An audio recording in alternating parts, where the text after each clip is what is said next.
Want to stream your mobile games live on TikTok? Here's how you can do it, step by step. But first, go live requirements. You must be 18 plus years old. Your TikTok account must have at least 1,000 followers. TikTok live feature should be enabled on your account. If you meet these, follow this method. 1. Open the TikTok app. Tap the ++ icon, like you're uploading a video. Swipe to live at the bottom 4.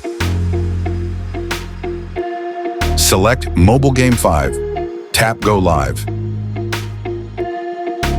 Choose the game you want to stream. Tap Go Live again, then click Start Recording. Now your mobile screen is live streaming on TikTok, and your viewers can watch your gameplay in real time. If the Go Live option is not showing or you're facing any issue, drop a comment below and I'll help you fix it.